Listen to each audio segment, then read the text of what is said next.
It's a question that hurts almost everyone at some point. Why is my life not going well? You set the goals, you bought the planner, you even landed the new job. But as the months bled into years, the reality remains the same. The debt is still there, the savings gone. The dream of financial freedom feels less like a goal and more like a crude joke. Then you look at him, a friend, a peer, someone who started at the same line as you. Yet somehow he is laps ahead, no debts, a diversified portfolio, a new car, and now his first house. We are told that comparison is the thief of joy. But in the quiet hours of the night, it's the only metric we have. You start to wonder, what does he know that I don't? And then, it happens. You find it. Or rather, the algorithm finds you. And I'm here for you because I believe there is greatness in you. And I know you feel it, don't you? Failure is not deadly. Giving up is. If you want to be an anomaly, you have to act like one. Like, people want all these special things to happen, but then they're acting like everybody else. We need to get back into thinking about goals, future orientation, dreams again. Suddenly, the despair is replaced by a surge of hope. You aren't a failure. You just didn't have the blueprint. You've discovered the secret. You spend hours consuming videos after videos, feeling a sense of momentum you have never felt before. You rewrite your life on a fresh piece of paper. You schedule every minute. You buy the books. You tell yourself, now I have arrived. But there's a darker side of this sudden clarity, a circle that millions fall into without even realizing they are being played. Because the question isn't whether you are motivated. The question is, are these books and videos actually moving the needle? Or are they just selling you the feeling of progress?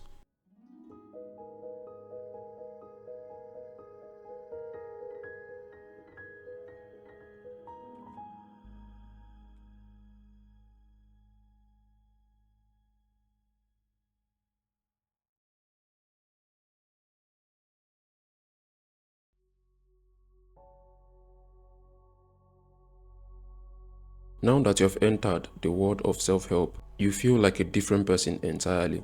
The old you, the one who procrastinated and lacked direction, is gone. Or so you think. You've changed your habits.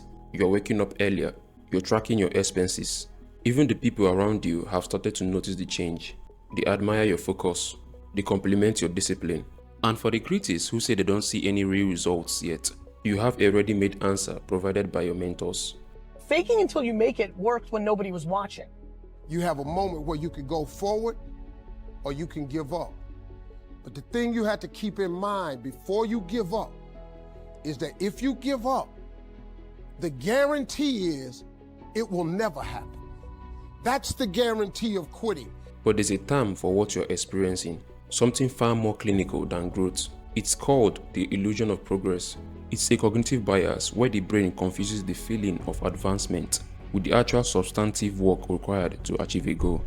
You see, when you watch a video on how to build $1 million business, your self-esteem spikes. You feel like a financial guru before you have made a single cent. When you watch a workout video, you subconsciously identify as a fit person while sitting on your couch. When you read a book on networking, you feel the social status of a high performer without ever leaving your room. But here is the cold reality. You haven't achieved anything. Your brain has simply been hijacked by a dopamine hit. It's a biological reward for a victory you haven't earned. And like any addict, the high eventually wears off. 3 days after reading the life-changing book, the motivation evaporates, the discipline fades, and so you go back to the source. You buy the next book, you subscribe to the next course, always chasing the same illusion of moving forward, while your feet are still firmly planted in the mud. But let's follow the money. In this exchange of hope, who is actually winning and who is losing? We are told that learning is the key to success. But there's a vast, profitable difference between knowing and doing. Think about an electrical engineering graduate. They spent 4 years learning the theory. They know every formula, every diagram, every law of physics. But when they apply for a job, the interviewer doesn't ask what they know. They ask for their experience. But the world doesn't pay you for what you can recite from a textbook. It pays you for what you can build in the real world. Now, I know what you're thinking, but the gurus tell me to take action. The videos tell me to have no excuses. Your excuses will destroy you and take everything that you ever wanted from you, if you let them. But if you constantly choose to take the path of easy and negotiate and compromise, you will have a hard life. Start with action and make small promises to yourself that you don't break. You have about a 5-second window in which you can move from idea to action before your brain kicks into full gear and sabotages any change in behavior. Yes, they do. But if their advice actually worked, if you are truly capable of pushing yourself without them, why do you have to keep going back? If the blueprint was enough, why are you still standing at the starting line? The truth is, if a guru actually solved your problem, they would lose a customer. And in the business of selling hope, a cured patient is a lost paycheck.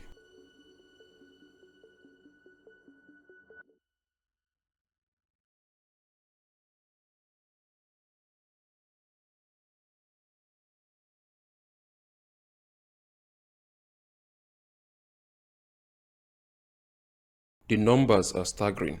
In 2022, the self-help industry was valued at $38.3 billion. By 2032, it's projected to hit $81.6 billion. That isn't just a market, it's a gold mine. A machine fueled by videos, books, seminars, and one thing that humans are more desperate for: hope. But what does that number actually represent? Is it a reflection of a world getting better? Or is it a metric of how many people are staying hooked? I can't tell you the true intentions of every guru. Maybe some genuinely want you to succeed, but we have to look at the incentives. In a capitalist world, an industry is more interested in its own growth than your final transformation. Imagine the guru model. A writer spends 3 months drafting a book. Once it's on the shelves, it becomes a passive income machine. Let's do the math. If a guru sells a $20 book to 1 million people, that's $20 million. One product, one time. Now, add the courses, the $500 masterclass, the $2,000 mastermind. The guru isn't selling you a result. They are selling you the possibility of a result. But here's the brilliance of their business model. If the book doesn't work, it's never the guru's fault.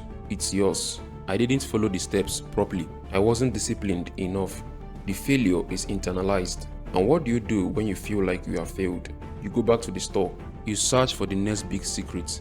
The one that will finally teach you how to do the work when you don't feel like it. It's a perfect, self-sustaining loop until you either run out of money or out of spirit. They don't find you when you are strong. They find you when you are vulnerable. Maybe you just lost your job. Maybe you are desperate for a change. In that state of survival, your critical thinking shuts down. This is where the marketing takes over. So they sell you the lifestyle first. I have 2 GT4 RSs. Decault came to my house, busted in, took all my cars, including my GT4 RS. They didn't know how to spare. I'm that guy. I'm so cool, I have spare of everything. This one's nice. Got 2 pieces. Lights. You have great collections every time I come, bro. It's always a fun time here. Thank you. It's always a fun time. Then I became so successful in just 2 years after that. I became a millionaire when I was 26 years old, and so I start enjoying the success. They aren't proving their knowledge, they are triggering your envy. And once you're in, the expertise start to shift. Have you noticed how one person can suddenly teach every skill under the sun? Last month, it was dropshipping. Today, it's AI. Tomorrow, it's evolutionary psychology. There are too many of these experts out there claiming to have all of the answers when the rest of the scientific community has questions. Now, this may surprise you, but you and I are both partially, if not more so, to blame for this epidemic. When someone says to us they don't know, we're quick to judge, we're quick to dismiss. There aren't experts in these fields. They are experts in trends. They go wherever the money is flowing. Because if they can convince you that this new skill is the one thing you are missing, they have secured another paycheck. The truth is, life is messy. The most disciplined person in the world will still procrastinate. The most elite athlete will still skip a workout. The richest man on earth can still lose it all. Life is not a system that can be solved by a $1,000 course. So ask yourself, do you really need a millionaire in a rented mansion to remind you to be disciplined? Deep down, you know that a video can't do the work for you. It never could, because at the end of the day, you are the one who has the final say.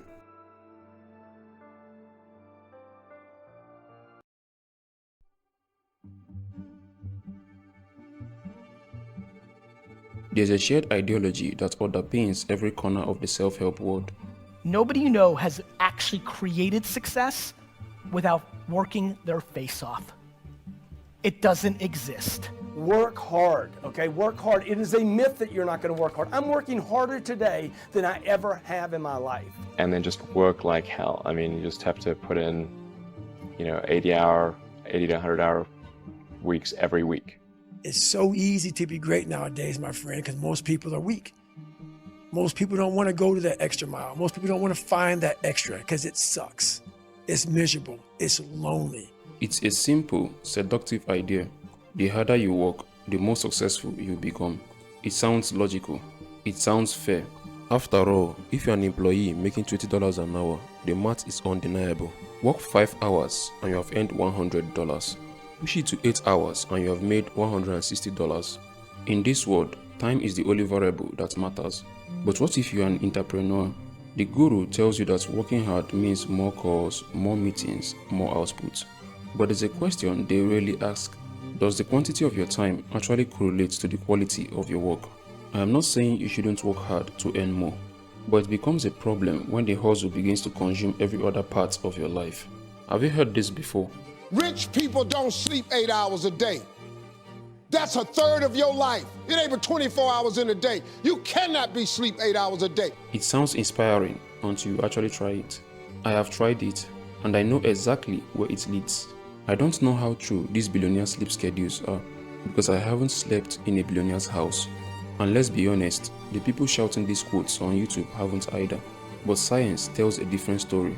Lack of sleep isn't a badge of honor, it's a cognitive poison. Imagine a construction worker. His job requires raw, physical strength, lifting, pushing, pulling. By the end of the shift, his body is exhausted. It requires sleep to recover. If he denies himself that recovery, his productivity doesn't just slow down, it collapses. He becomes a danger to himself and others. Here's what the gurus don't tell you about the toxic hustle. At first, you feel like a machine. The extra hours feel like a superpower. But eventually, you hit the peak. The more time you add, the less value you produce, until the curve drops and you hit a wall known as burnout. If you aren't careful, that hustle can lead to far more than just fatigue. It leads to chronic stress. It leads to cardiovascular disease. It leads to a life where you have the money but no health left to enjoy it. When I say work hard, I am not talking about appearing busy. I'm talking about working on the right thing at a natural pace. There's a concept called slow productivity. Slow productivity is a way of measuring useful effort that is now much more focused on the quality things you produce over time, as opposed to your visible activity in the moment. Quality always wins over quantity. When I'm creating these videos, I spend weeks in the scripting, the researching, the editing. If I try to push it, if I try to do thumbnail creation, recording and motion graphics all in a single 20-hour day, the quality would vanish. I would produce everything and achieve nothing. The common advice is to do everything at once, to be everywhere all the time. But the most successful people in the world actually do very few things. They just do them better than anyone else. They understand that being busy is not the same as being productive, and that grinding yourself into the dust is just another way of staying exactly where you are.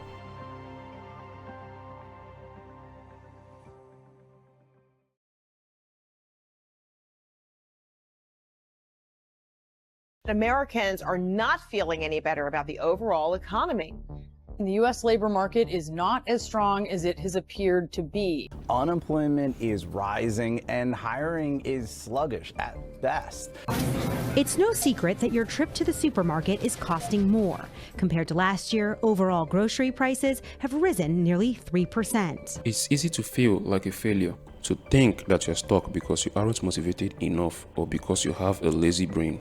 But that isn't the whole story. Actually, for most of us, it isn't even the main story. Whether you like it or not, the economy decides the rules of your life. And right now, those rules are getting harder. Look at what is happening to the price of just staying alive. In the late 90s, a gallon of milk was about $2.80. Today, it's over $4. It's the same for eggs, meat, and rent. Everything is twice as expensive, but your paycheck hasn't doubled. So, when you watch a guru tell you to just work harder, ask yourself, does his plan include the fact that your money is worth less every single day? The housing market is even worse. Prices are higher than they have ever been. So home prices by the end of last year were still rising, but not as quickly. And that's important because prices have been rising outside of people's reach. Food and a place to sleep are the two things every human needs to be safe.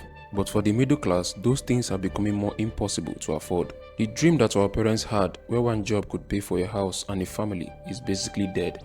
Today, the gap between the rich and the poor isn't just a small line, it's a giant hole. But here is the question: can a self-help book fix a broken economy? The truth is, the industry doesn't fix the problem, it thrives on it. Think about it. If everyone could easily afford a home and a good life, nobody would be desperate enough to buy a $1,000 course on how to get rich quick. The gurus tell you that your 9-to-5 job is a trap, but they ignore the fact that for our parents, that trap paid for a house and a car. Today, a couple can make $150,000 a year and still be drowning in debt. How much mindset does it take to pay for a $500,000 house when you only make $50,000? The self-help world ignores these numbers. They ignore them because they can't sell you a solution to a real-world problem. It's much easier for them to tell you that you are the problem. Success today isn't just about fixing yourself. It's about seeing the game for what it is and realizing that the people selling you the rules are the ones actually winning.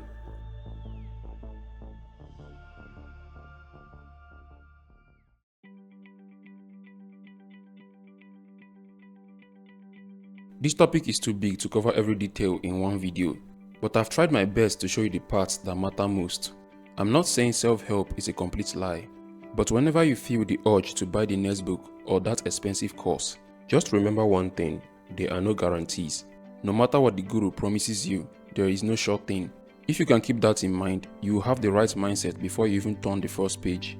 Growth is real, discipline is necessary, and wanting a better life for yourself is one of the most human things you can do. The problem isn't your goal. The problem is the shortcut. True progress isn't found in a $2,000 course. It's found in the quiet, boring hours of actually doing the work, when no one is watching, when there is no dopamine hit, and when there is no guru there to tell you how extraordinary you are. At the end of the day, the self-help industry isn't going anywhere. The algorithm will keep feeding you hope, but you have the final say. You can choose to keep chasing the feeling of starting, or you can finally choose to arrive. If you found value in this, please do me a favor and like this video. Subscribe and share it with someone who needs to hear this. I really want to hear your thoughts in the comments, even if it's just a feedback on how I can make my work better. This video was heavily inspired by the work of James Jani. His videos has been a huge inspiration to me and my growth as a creator, so please go check out his channel as well. And while you are here, feel free to watch my other videos. Until next time, peace out.